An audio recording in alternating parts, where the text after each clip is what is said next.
నష్టం చేసింది రేవంత్ రెడ్డి గారు. ఈ కార్ రేసింగ్ ఆపి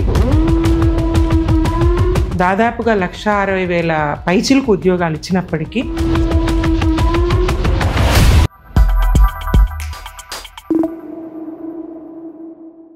తర్వాత మేడం మీ గురించి వద్దాం. మీ జన్మస్థలం, మీ విద్యాభ్యాసం గురించి కొంచెం చెప్పండి. నా జన్మస్థలం మెదక్ మండల్, మెదక్ జిల్లా పాపనపేట మండల్, యూసుపేట పక్కన ఆరేపల్లి అని చిన్న గ్రామం. చిన్న గ్రామం అని చెప్పేటప్పుడు ఇంకోటి కూడా చెప్పాల్సిందే, ఎన్ని నూతన గ్రామ పంచాయతీలు. మా చిన్న గ్రామం ఒక నూతన పంచాయతీగా కేసీఆర్ గారు ఏర్పాటు చేశారు. మా గ్రామ పంచాయతీ మేము అట్లాగే ఆరేపల్లిలో మాణిక్రావు విఠాబాయి అనే దంపతుల 4వ సంతానాన్ని నేను. అన్న మారుతిరావు గారు, అక్క జీజీ అబ్బాయి అనసూయ, నేను సుమిత్ర, తమ్ముడు బాలాజీరావు, అందరం బాగున్నాం. ఉన్నత విద్యావంతులుగా అంతా బాగున్నాం. మా వ్యక్తిగత వివరాలకు వస్తే అలాగే ప్రతి తాండాను గ్రామ పంచాయతీలుగా కొత్త జిల్లాలు, పరిపాలన వికేంద్రీకరణ, కొత్త జిల్లాలను ఏర్పాటు చేసి కొత్త మండలాలు, కొత్త గ్రామ పంచాయతీలు, తండాలన్నీ గ్రామ పంచాయతీలుగా ఎంత అద్భుతమైనటువంటి పాలన కేసీఆర్ గారిది. అటు సాగునీళ్ళు కానీ ఇటు తాగునీళ్ళు కానీ ఎంత ధైర్యంగా ప్రకటించిండ్రు. ఏ ఒక్క ఇంటికి నీళ్ళు ఇవ్వకుండా నేను ఓట్లు అడగను అని ఎంత ధైర్యంగా ప్రకటించిండ్రు. ఇవాళ తెలంగాణలో చేతి పంపులు, బోరు బావులు లేవు, చేద బావులు లేవు, గిరకతోని బొక్కెనలు లేవు, అన్ని మరుగున ప్రతి ఇంటికి సరిపడా మంచినీళ్ళు, ప్రతి వ్యవసాయపు విద్యుత్ కనెక్షన్ ఉచితంగా 24 గంటల కరెంటుతో, సాగునీళ్లు, ప్రాజెక్టుల నిర్మాణంతో, వట్టిపోయినటువంటి ప్రాజెక్టులు, ఎండిపోయినటువంటి ప్రాజెక్టులు, శ్రీరామ్ సాగర్ ప్రాజెక్టు ఎండిపోయి అక్కడ నీటి లభ్యత లేక మహారాష్ట్రలో ఎగువన కట్టినటువంటి ప్రాజెక్టుల కారణంగా ఎండిపోతే మొసళ్ళు వచ్చి చనిపోయినాయి. ఆ ప్రాజెక్టులో యువకులు క్రికెట్లో ఆడుకున్నారు, కబడ్డీలో ఆడుకున్నారు. అటువంటి ప్రాజెక్టును కాళేశ్వరం నీళ్లు తెచ్చి నింపిండ్రు కదా. మీద సింగూరు కట్టి ఎన్టీ రామారావు గారు సింగూరు నీళ్లు తాగడానికి హైదరాబాద్కు మెదక్కు చుక్క నీళ్ళు ఇవ్వకుండా కృష్ణా జలాలు న్యాయంగా హైదరాబాద్కు రావాల్సినటువంటి కృష్ణా జలాలు మద్రాసుకు మళ్లించి మరి ఆ సింగూరు జలాలు హైదరాబాద్కు తరలిస్తే ఎండిపోయినటువంటి మెదక్, ఆ మెదక్కు నీళ్లు పంట చేలకు నీళ్ళు ఇచ్చిండు కేసీఆర్. ఆ సింగూరును నింపిండు, ఆ నిజాం సాగర్ను నింపిండు, శ్రీరామ్ సాగర్ను నింపిండు, కాళేశ్వరం జలాలతో అనేక ప్రాజెక్టులు నింపి, చెరువులు నింపి, వాగులు ఏళ్ళు పుష్కలంగా నిండు కుండలాగా ప్రవహించేది.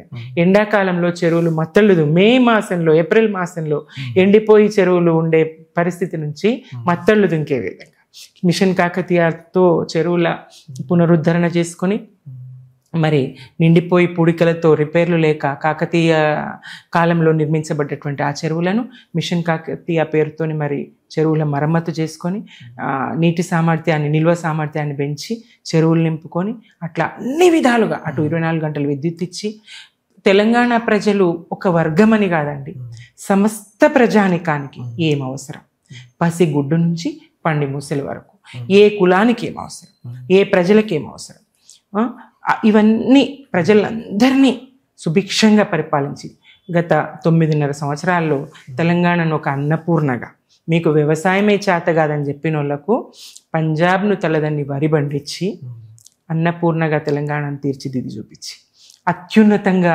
రేట్లు, భూముల రేట్లు, ఇవాళ రియల్ ఎస్టేట్ కుదేలైపోయింది కదండి. రియాల్టర్లు ఆత్మహత్యలు చేసుకుంటున్నారు. ఆత్మహత్యలు చేసుకొని వర్గం ఏదీ లేదు ఇప్పుడు తెలంగాణ. రైతులు ఆత్మహత్యలు చేసుకుంటున్నారు, అటు చేనేత కార్మికులు ఆత్మహత్యలు చేసుకుంటా ఉన్నారు, ఇటు రియాల్టర్లు ఆత్మహత్యలు చేసుకుంటా ఉన్నారు. ఇట్లా అన్ని వర్గాలు. ఇంతవరకు కేసీఆర్ గారు అందరినీ కడుపులో పెట్టుకొని సాదుకుంటే ఇప్పుడు కాంగ్రెస్ వచ్చి తొక్కుతుంది కాళ్ళ కిందేసి. ఈ పరిస్థితి మరి ప్రజలు గుర్తించిండ్రు. కాంగ్రెస్కు వాళ్ళు 0 మార్కులు వేస్తూ ఉన్నారు. ఇప్పుడే ఎన్నికలు వచ్చినా ఇప్పటికిప్పుడు డిపాజిట్లు గల్లంత అయ్యే పరిస్థితి కాంగ్రెస్కు దాపరించింది. తర్వాత మీ ఉస్మానియా యూనివర్సిటీతో మీకున్న అనుబంధం గురించి చెప్పండి. నాకు ఉస్మానియా యూనివర్సిటీ, నేను ప్రత్యక్ష విద్యార్థిని కాదు, డిస్టెన్స్లో నేను పీజీ చేశాను, ఎంఏ తెలుగు. నేను వివాహం తర్వాత కామారెడ్డిలో ఓరియంటల్ కాలేజీలో, ఈవినింగ్ కాలేజీలో బిఏ చేసిన. ఆంధ్ర సారస్వత పరిషత్ బొగ్గులకుంటలో పండిత శిక్షణ తీసుకుని 98 డిఎస్సిలో ప్రభుత్వ ఉపాధ్యాయురాలిగా, తెలుగు పండితురాలిగా నియామకం చేసి తెలంగాణ లాంగ్వేజ్ ఫోరం లో ఏదైనా ఆర్గనైజేషన్ చేశారా? నేనే ఒకటి 96లో 1996లో నేను ఆంధ్ర సారస్వత పరిషత్లో పండిత శిక్షణ పొందేటప్పుడు నేనేదో సందర్భంలో మాట్లాడుతూ గట్ల కాదు అని వెంటనే క్లాసులో చాలా మంది నా చుట్టుపక్కల ఉన్న వాళ్ళు నా మాట విన్నవాళ్ళు గొల్లున నవ్వేసి నవ్వి ఏ కామారెడ్డి అని నన్ను వెక్కిరించడం మొదలుపెట్టి నాకు బాగా కోపం వచ్చింది. నా భాష ఇది, నేను గిట్లనే మాట్లాడతాను, మీకు అర్థమైతే నాతో మాట్లాడుండ్రి, లేకపోతే లేదు, ఇది నా భాష అని చెప్పేసి కామారెడ్డికి చేరిన తర్వాత మల్లదశ ఉద్యమం ప్రారంభమైన తర్వాత మరి గోరటింకన్న గారు చెప్పినట్టు భాషను హీనం చేసిరి బతుకును ఆగం చేసిరి అని తన పాటలో చెప్తాడు. ఆ విధంగా తెలంగాణ భాషకు జరుగుతున్నటువంటి అవమానాన్ని గుర్తించి నేను కామారెడ్డిలో తెలంగాణ భాషా వేదిక అనేటువంటిది ఒకటి ప్రారంభించి మేము ఇట్లనే మా భాష మేము మాట్లాడతాం, మేము ఎవరి కోసం మేము మా భాషను మార్చుకో, మేము ఇట్లనే మాట్లాడతాం, అవమానించే ఇది మీకు లేదు. అంతెందుకండి, ఉద్యమానికి ముందు రౌడీలకు, విలన్లకు, జోకర్లకు తెలంగాణ భాషను పెట్టి, ఉద్యమం తర్వాత తెలంగాణ సాధన తర్వాత ఇటీవల కాలంలో చూస్తే తెలంగాణ భాష లేకపోతే సినిమా నడవదు. చాలా సినిమాలు చూసినాం మనం, ఫిదా అయితేనేంది, త్రిబుల్-ఆర్ అయితేనేంది, ఏ సినిమా చూసినా చాలా సినిమాలు, ఒకటని రెండని కాదు. నాకు సినీ రంగం మీద అంత ఆసక్తి లేదు, ఎక్కువగా నేను అటు దృష్టి పెట్టలేదు. అయినప్పటికీ తెలంగాణ భాష తప్పనిసరి పరిస్థితి చేసిండ్రు. రుద్రమదేవిలో గోన గన్నారెడ్డితో తెలంగాణ భాష మాట్లాడిచ్చిండ్రు. చాలా సినిమాలు అగ్ర దర్శకులు పెద్ద పెట్టుబడితో, భారీ పెట్టుబడితో చేసినటువంటి సినిమాలు కూడా తెలంగాణ భాషని మాట్లాడిచ్చే పరిస్థితి. అది లేకపోతే పాటనో మాటనో తెలంగాణ, అది లేకపోతే హీరో మాట, హీరోయిన్ మాట తెలంగాణ, అది లేకపోతే తెలంగాణలో అసలు సినిమా నడవదనే పరిస్థితికి, అంత గౌరవ స్థాయికి భాష వచ్చింది. కళలు, సంస్కృతి, బతుకమ్మ, ఏదైనా తెలంగాణ ప్రజలు ఒక గౌరవమైనటువంటి అపహాస్యం నుంచి మరి అందలం మీద గౌరవించే స్థాయికి భాష ఇవాళ ప్రపంచ దేశాలన్నీ తెలంగాణ సంస్కృతిని, తెలంగాణ కళల్ని పోషించే స్థాయికి ఉద్యమం తీసుకొచ్చింది. చాలా గొప్ప సందర్భం. మధ్యలో చిన్న ఈ అంతరాయం, ఈ 9.5 సంవత్సరాల తర్వాత కొద్ది శాతం స్వల్పమైనటువంటి ఓట్ల తేడాతో బీఆర్ఎస్ పడిపోవడం, ఇది తెలంగాణకు పెద్ద దెబ్బ.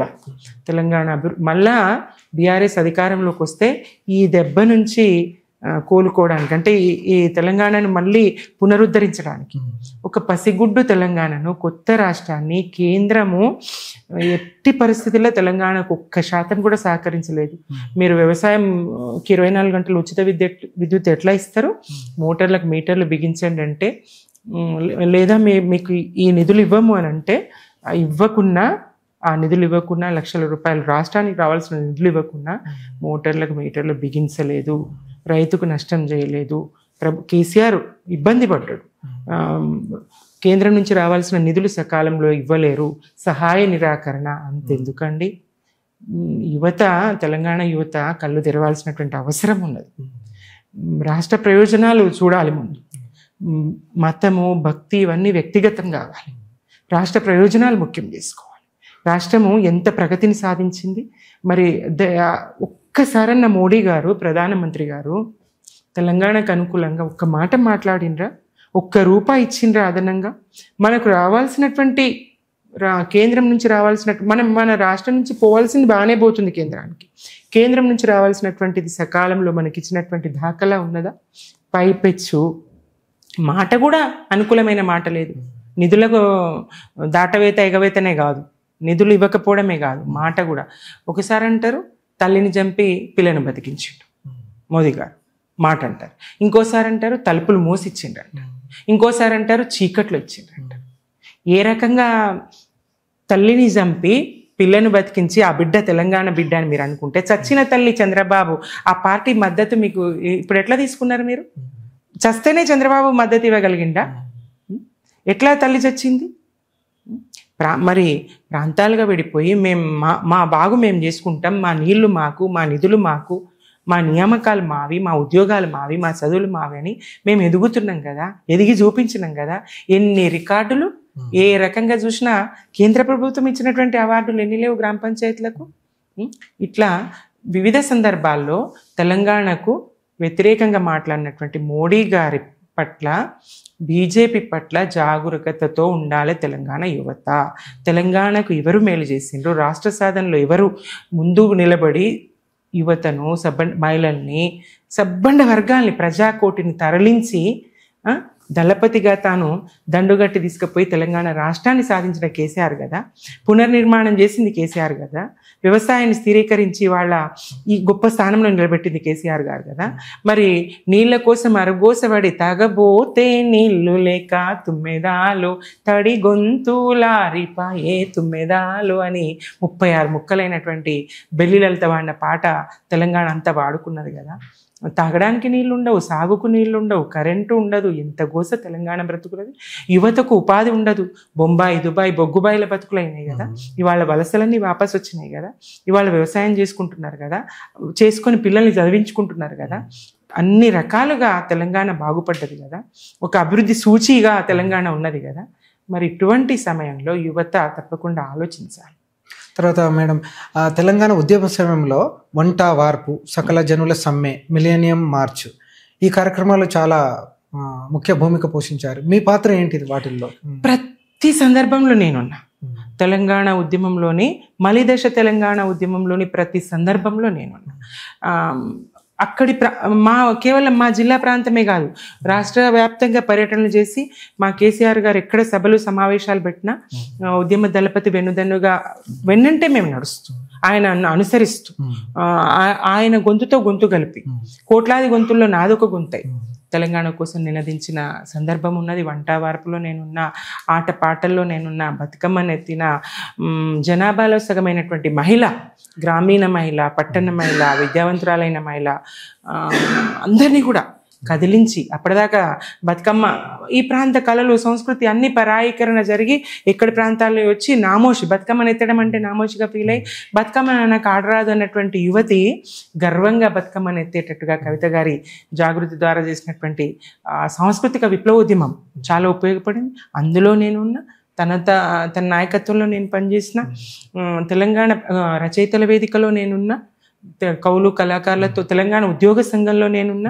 ఉపాధ్యాయ సంఘ నేతగా TTF Telangana teachers forum federation, Telangana teachers federation రాష్ట్ర ఉపాధ్యక్షురాలుగా పనిచేసిన, అన్ని రకాలుగా ఉద్యోగ సంఘాల జేఏసీలో కానీ, టీచర్స్ జేఏసీ ఏర్పాట్లో కానీ, ప్రతి అంశంలో జేఏసీల ఏర్పాట్లో కానీ, మహిళా జేఏసీ నాయకురాలుగా కానీ కామారెడ్డి ప్రాంతంలో అన్ని విధాలుగా నేనే కాదు చాలా మంది ఉన్నారు.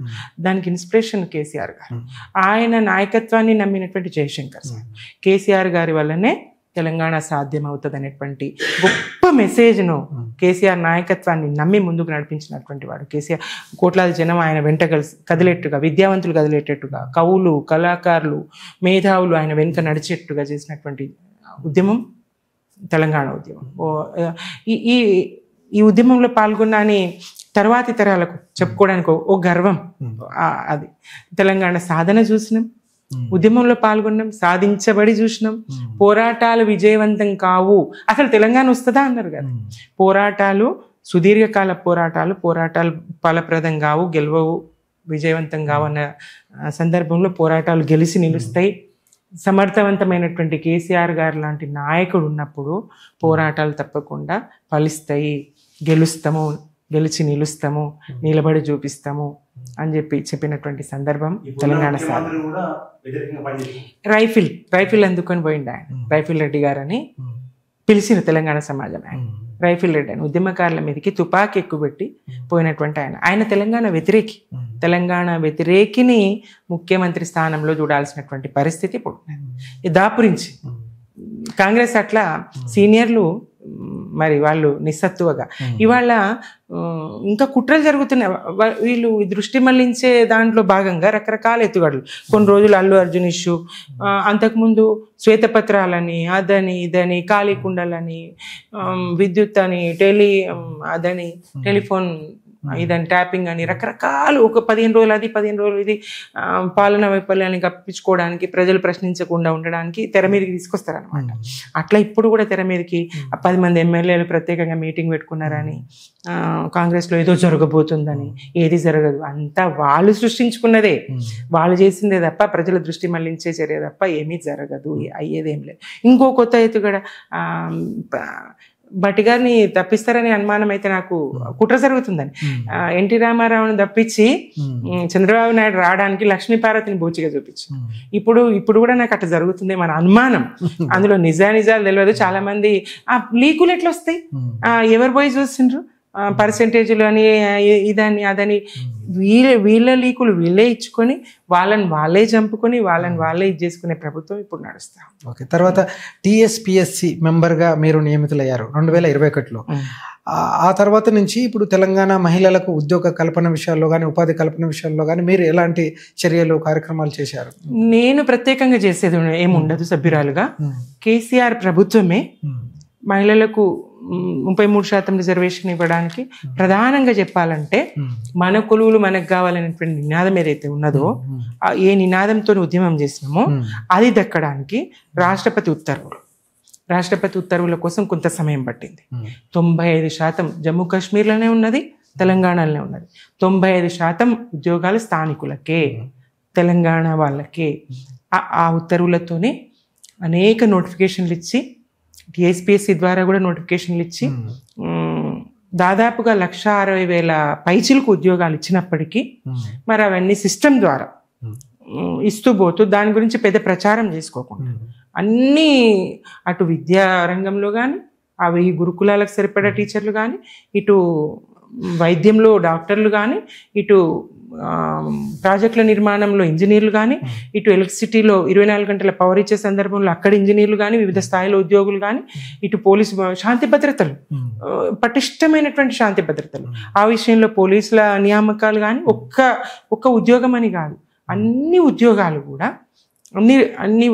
కూడా 1,60,000 పైచీలకు ఉద్యోగాలు ఇచ్చుకొని మంచి పాలన, అన్ని రంగాలు గాడిన పడి తెలంగాణ ఒక మంచి దిశలో వెళ్తున్న సందర్భాన్ని చూసినాం.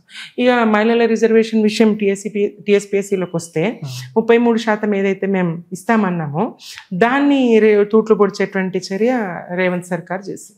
మహిళలకు న్యాయంగా దక్కాల్సినటువంటి 33% రిజర్వేషన్లు అందకుండా చేసినటువంటి చర్య ఈయన చేసిండ్రు.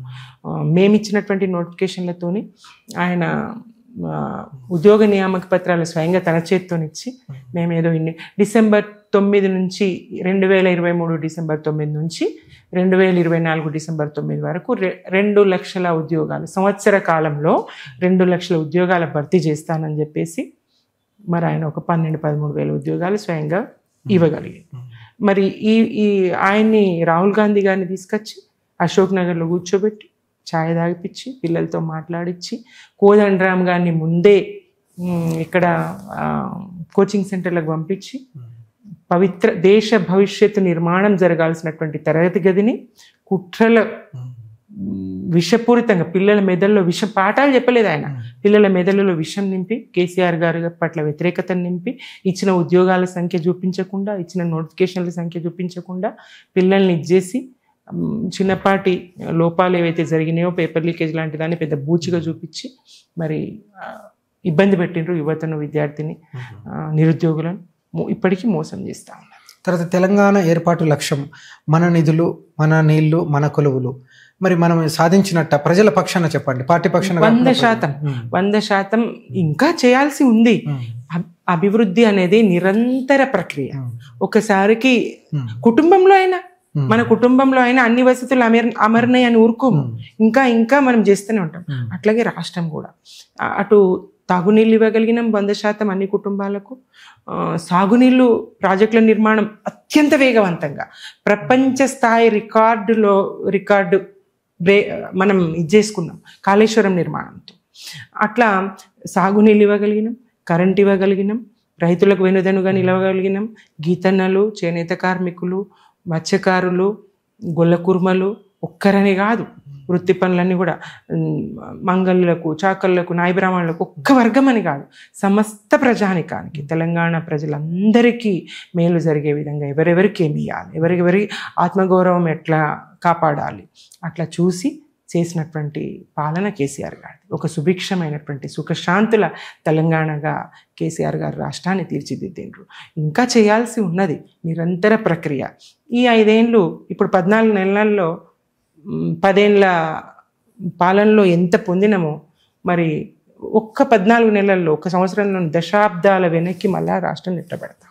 తర్వాత ప్రాజెక్టుల నీళ్లను వాడుకోవడం లేదు, పవర్ సప్లై సరిగ్గా ఉండటం లేదు, ఎరువులు విత్తనాల కొరత ఉన్నది.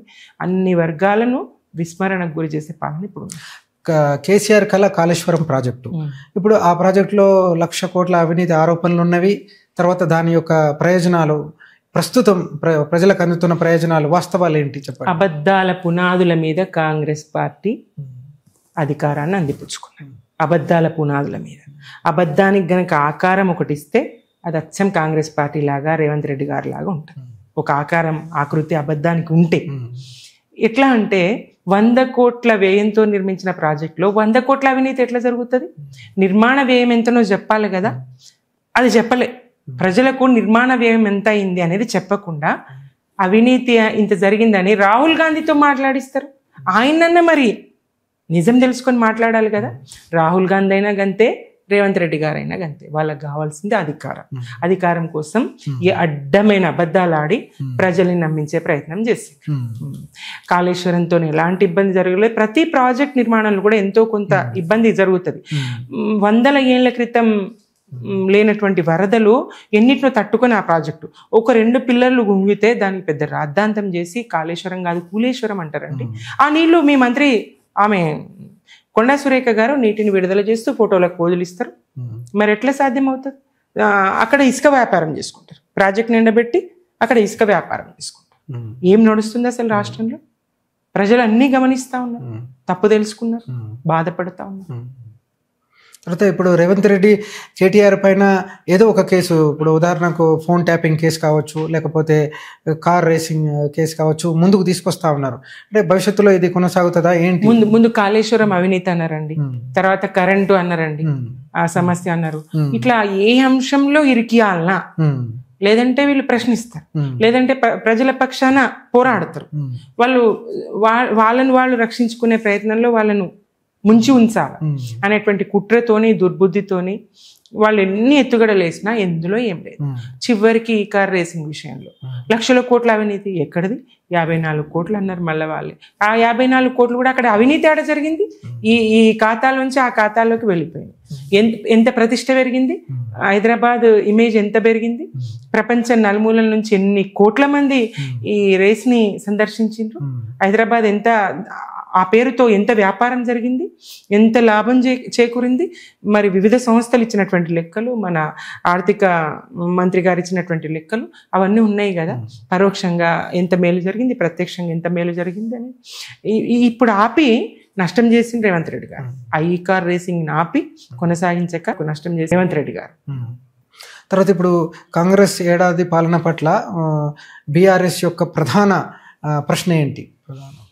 అన్ని వర్గాలను, సమస్త తెలంగాణ ప్రజానికాన్ని అన్ని విధాలుగా నష్టం చేస్తూ, ప్రజలకు నష్టం కలిగిస్తూ, కేసీఆర్ గారు పెట్టినటువంటి అన్ని పథకాలకు, సంక్షేమ పథకాలకు తిలోదకాలు ఇచ్చి ఏ ఒక్క పథకాన్ని సక్రమంగా నిర్వహించకుండా ఇవాళ ఏదో తామే కొత్తగా చేస్తున్నట్టు బిల్డప్లు ఇస్తూ చేసేది గోరంత లేదు, చెప్పుకునేది కొండంత.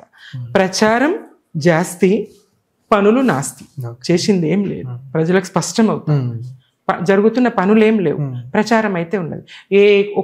ఏకకాలంలో రైతు రుణమాఫీ అని 3 దఫాలుగా ఫుల్ పేజ్ యాడ్లు. ఏకకాలం అంటే 3 దఫాల, పోనీ ఆ 3 దఫాలుగా అయినా రైతులందరికీ రుణమాఫీ అయిందా? ఏం చెప్తివి? ఎంబడే ఉరుకుండ్రి, మళ్ళా తెచ్చుకోండి. కేసీఆర్ గారు ఇవాళ రుణమాఫీ మీకు చేస్తే చేసిండు, మీరు తెల్లారే ఉండ్రి, వెంటనే మీరు తెచ్చుకోండి. నేను ఇట్లా డిసెంబర్ 9 నాడు రాగానే మీకు 2 లక్షలు రుణమాఫీ చేస్తా అని చెప్తివి, రైతులకు ఆశ పెడుతుంది, తెచ్చుకొని వాళ్ళు ఖర్చు పెట్టుకుంటారు, అప్పుల పాలయ్యి బ్యాంకులకు. ఇవాళ నువ్వేది వాళ్ళకి రుణమాఫీ చేయవు. బ్యాంకుల దగ్గర పురుగు మందు తాగి బ్యాంకు ముందనే వాడి చచ్చిపోతున్న రైతులను చూస్తూ ఉంటాయి. ఎంత గోస, ఎంత బాధ, ఎందుకు కరిగదు ఈ ప్రభుత్వం? మరి అట్లా అని వీళ్ళు అప్పులేమైనా తక్కువ తెచ్చిండ్రా, కేసీఆర్ గారు అప్పులు తెచ్చిండ్రా అని చెప్పి దుష్ప్రచారం చేసి ఈ ప్రభుత్వం ఏమన్నా అప్పులు తక్కువ తెచ్చిందా? ఒక సంవత్సరానికి 40,000 కోట్ల అప్పు కేసీఆర్ ప్రభుత్వం చేస్తే, మా ప్రభుత్వం చేస్తే, ఒక్క సంవత్సరంలోనే 1,40,000 కోట్ల అప్పు రేవంత్ రెడ్డి సర్కారు చేసి, తెచ్చిన అప్పు ఆ ప్రజలు, తెలంగాణ ప్రజలకు అందాలి కదా, సద్వినియోగం కావాలి కదా. ఏమైనా నువ్వు లెక్కలు చెప్పగలవా?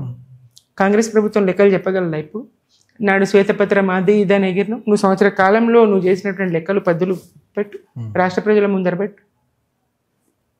శూన్యం. ఓకే. తర్వాత ఇప్పుడు తెలంగాణ ఉద్యమ అమరులకి 9 ఏళ్ల బీఆర్ఎస్ పాలనలో కావచ్చు, ఇప్పుడు కొనసాగుతున్న కాంగ్రెస్ పాలనలో కావచ్చు, పూర్తి స్థాయి న్యాయం జరిగిందని మీరు భావిస్తున్నారా? బీఆర్ఎస్లో మెజారిటీ అమరుల కుటుంబాలకు సహాయం అందింది. 10 లక్షల ఆర్థిక సహాయం, ఉద్యోగం. ఆ దిశలో ఇంకా పనిచేస్తూనే ఉండే బీఆర్ఎస్. దాదాపుగా 600-700 పైచిలకు ఉద్యమ అమరులకు, వాళ్ళ కుటుంబాలకు ప్రభుత్వ ఉద్యోగాలు ఇచ్చింది. అలాగే 10 లక్షల నగదును కూడా ఇచ్చింది. వివిధ సందర్భాల్లో అమరులను గుర్తు చేసుకుంది, జోహార్లు అర్పించింది. స్మృతి చిహ్నాలు జిల్లా హెడ్ క్వార్టర్లలో ప్రతి చోట అమరులకు స్తూపాలు నిర్మించింది. కానీ రేవంత్ రెడ్డి గారి సర్కారు, రేవంత్ రెడ్డి ఒక్కరోజు కూడా జై తెలంగాణలే, ఒక్కరోజు కూడా అమరులకు నివాళులు అర్పించలేదు. అమరవీరుల స్తూపానికి 2 పూలు కూడా ఆయన వేయలేదు. ఇవాళ పాలన ఏ ఒక్క రంగం మీద లేదు. ఇటు దళితులు దళిత బంధు పెట్టింది, బీసీలకు బీసీ బంధు పెట్టింది, 125 అడుగుల ఎత్తైనటువంటి అంబేద్కర్ విగ్రహాన్ని ఘోరంగా పరాభవిస్తూ అవమానించింది. మరి అంబేద్కర్ వర్ధంతి నాడు కానీ, 26 జనవరి మొన్న గణతంత్ర దినోత్సవం నాడు కానీ గేట్ తాళాలు కూడా మినిమం తీయలేదు. ఇంతవరకు ప్రజలకు సందర్శనకు అంబేద్కర్ విగ్రహాన్ని ఉంచలేదు. తర్వాత తెలంగాణ ఉద్యమంలో మహిళల పాత్ర, కొందరు మహిళల గురించి గుర్తు చేయండి. తెలంగాణ ఉద్యమంలో మహిళలు కొందరని చెప్పలేం. జనాభాలో సగం మహిళలు కదా, లక్షలాది మహిళలు. తెలంగాణ ఉద్యమంలో కోట్లాది మహిళలు ఉద్యమంలో భాగస్వామ్యమే. వాళ్ళ స్థాయిలో వంట వార్పుల్లో కానీ, తెలంగాణ సాధ్యమైతే మా పిల్లలకు కొలువులు వస్తాయి, తెలంగాణ సాధ్యమైతే మా తాగునీటి కష్టాలు పోతాయి, కిలోమీటర్లు నడిచి మేము మోసుకొచ్చే నీళ్ళ గోస దక్కుతుంది, మా నీళ్లు మాకే దక్కుతాయి, తెలంగాణ రాష్ట్రం వస్తే సాగునీటి గోసపోతుంది, మా వ్యవసాయాలు బాగుపడతాయి, మా భర్తలు దుబాయ్లకు బొంబాయిలకు వెళ్ళాల్సిన పరిస్థితి ఉండదు, మా బిడ్డలు వలస పోవాల్సిన పరిస్థితి ఉండదు, మా పిల్లల చదువులు ఆగవు, మా పిల్లలు చదువుతారు, మా పిల్లలు కొలువులు చేస్తారు. ఇట్లా ప్రతి మహిళ ప్రతి కుటుంబం నుంచి కదిలింది. యువతులు, మహిళలు, విద్యార్థులు అందరూ లక్షలాదిగా తెలంగాణ ఉద్యమంలో వాళ్ళు ఏం చేయగలిగితే అది వంట వార్పుల్లో పాల్గొన్నారు, బతుకమ్మలు ఎత్తుకున్నారు, ఉద్యమంలోకి వచ్చిండ్రు, అన్ని రైలు రోకోలు చేసిండ్రు, రాస్తా రోకోలు చేసిండ్రు, ధర్నాలు చేసిండ్రు, నిరాహార దీక్షలు చేసిండ్రు. ఎన్ని ఉద్యమ రూపాలను తీసుకున్నామో అన్ని ఉద్యమ రూపాల్లో మహిళ ప్రధాన భూమిక పోషించింది. తర్వాత చాకలి ఐలమ్మ గారి గురించి ఒక 2 మాటలు చెప్పండి. చాకలి ఐలమ్మ నాటి విష్ణూరు దొరను వ్యతిరేకించి, అంటే మా పంట నేను మా రెక్కల కష్టం మేము తినకుండా నీకెందుకు ఇవ్వాలి, మేము పండించి నీకెందుకు ఇవ్వాలి, మా పంట మాకు కావాలి అనేటువంటి నినదించి ధైర్యంగా ముందుకొచ్చినటువంటి మహిళ. అట్లనే చాలామంది ఆమెను ఒక స్ఫూర్తిగా తీసుకున్నారు. తెలంగాణ ఉద్యమము ఒక రుద్రమ్మదేవిని, ఒక ఐలమ్మను, సమ్మక్క సారాలమ్మను వారసత్వాన్ని పుచ్చుకున్నటువంటి మహిళా శక్తి. అట్లా ఉద్యమంలో మహిళలు, అమరులైన మహిళలు ఉన్నారు, తెలంగాణ రాష్ట్రం కోసం ప్రాణత్యాగం చేసిన మహిళలు ఉన్నారు, పోరాటంలో బిడ్డల్ని పోగొట్టుకున్న తల్లులు ఉన్నారు, భర్తల్ని పోగొట్టుకున్నారు, బిడ్డల్ని పోగొట్టుకున్నారు, అమరులైనరు వాళ్ళ ఆత్మ బలిదానాలతో మహిళ కూడా అన్ని రకాలుగా ఉద్యమం. తర్వాత చివరిగా ఆ తెలంగాణ మహిళలు ఎలాంటి స్ఫూర్తితో కొనసాగాలి? తెలంగాణ సాధించుకున్నాం కదా, సరిపోయింది అనేటువంటి, తాగునీటిని పొందినాం, సాగునీటి సౌకర్యాలు అందినాయి, ప్రాజెక్టుల నిర్మాణం జరిగింది, విద్యుత్తును, మౌలిక సదుపాయాల కల్పన కేసీఆర్ గారు చేయగలిగారు. విద్యా, వైద్యం, సాగునీరు సరిపోయిందనేటువంటి భావనలో ఉండకూడదు. నిరంతరం పాలన పట్ల నిరంతరం దృష్టి పెట్టి ఉండాలి, నిరంతరం కాచుకోవాలి. ఈయన కాచి నక్కల పాలు చేసినట్టు కాకుండా ఇవాళ కాంగ్రెస్ వస్తే నష్టం ఇది జరిగింది. 8 పార్లమెంట్ సీట్లు బీజేపీకి, 8 పార్లమెంట్ సీట్లు కాంగ్రెస్కి ఇస్తే మరి వాళ్ళ రాష్ట్రానికి ఒరిగిందేమున్నది? కేంద్ర బడ్జెట్లో రాష్ట్రం వచ్చిందేమున్నది? మరి ఒక్క ప్రాజెక్ట్ కన్నా జాతీయ హోదా కల్పించగలిగినరా? గుర్తిస్తూ ఉన్నారు. వాళ్ళ పోరాటం ఆగొద్దు, నిరంతర పోరాటము. ఎక్కడికక్కడ మళ్ళా రాష్ట్రాన్ని మోసగిస్తున్నటువంటి, రాష్ట్రానికి ఏమాత్రం మేలు చేయనటువంటి కాంగ్రెస్ బీజేపీల ను ఎండగట్టే పని చేయాలి. కాంగ్రెస్ బీజేపీలను దూరం పెట్టాలి. రాష్ట్రంలో వాళ్ళకి మళ్ళీ అవకాశం ఇవ్వకుండా, పొరపాటుగా అవకాశం ఇచ్చి నష్టపోతున్నాం కాబట్టి మళ్ళీ వాళ్ళు రాష్ట్రంలో కాంగ్రెస్ కానీ బీజేపీ కానీ ఇవాళ వాళ్ళు ఈ రెండు ఒకటి అనడానికి స్పష్టమైనటువంటి సంకేతాలు ఉన్నాయి కదా. ఢిల్లీలో మేము ఆమ్ ఆద్మీ పార్టీని మేమే ఓడించినామని రేవంత్ రెడ్డి గారు చెప్తా ఉంటే ఏం అర్థమవుతా ఉన్నది? ఇక్కడ బండి సంజయ్ గారు అసెంబ్లీ ఎన్నికల్లో కొన ఊపిరితో ఉన్నది ఓడి బీఆర్ఎస్. పార్లమెంట్ ఎన్నికల్లో ఇద్దరం కలిసి మనం కొట్లాడుకోవద్దు, మనం అంటే బీజేపీ కాంగ్రెస్, మనం కొట్లాడుకోవద్దు, ఇద్దరం కలిసి ఆ కొన ఊపిరితో ఉన్నటువంటి బీఆర్ఎస్ను బొందబెడదామని చెప్పలేదా? దీన్ని బట్టి బీఆర్ఎస్ బీజేపీ ఒకటి కాదు. ఏదైతే కాంగ్రెస్ ఇంతవరకు ప్రచారం చేసిందో బీఆర్ఎస్ బీజేపీ ఒకటని, అది కాదు. కాంగ్రెస్ బీజేపీ ఒకటి, 2 జాతీయ పార్టీలు ఒకటి. బలమైన ప్రాంతీయ పార్టీల కూటమి ఏర్పడకుండా ఉండడానికి, బలమైనటువంటి ప్రాంతీయ పార్టీలు కేంద్రం వైపు మళ్ళీ చూడకుండా ఉండడానికి, కేంద్రాన్ని నిలదీయకుండా ఉండడానికి కుట్ర చేసి నువ్వు పాలకపక్షం, నేను ప్రతిపక్షం, నేను ప్రతిపక్షం, నువ్వు పాలకపక్షం, ఇద్దరు కూడబలుక్కొని తోడు దొంగలై రాష్ట్రాలను మోసగిస్తూ ఉన్నాయి 2 జాతీయ పార్టీలు. ప్రాంతీయ పార్టీలను మోసగిస్తూ ఉన్నాయి 2 జాతీయ పార్టీలు. దూసరి మీడియాకు విచ్చేసి అనేక తెలంగాణ ముచ్చట్లు వివరించారు. చాలా ధన్యవాదాలు మేడం. ధన్యవాదాలు దూసరి మీడియాకు, దూసరి మీడియా వీక్షకులకు ధన్యవాదాలు. జై తెలంగాణ, జై కేసీఆర్.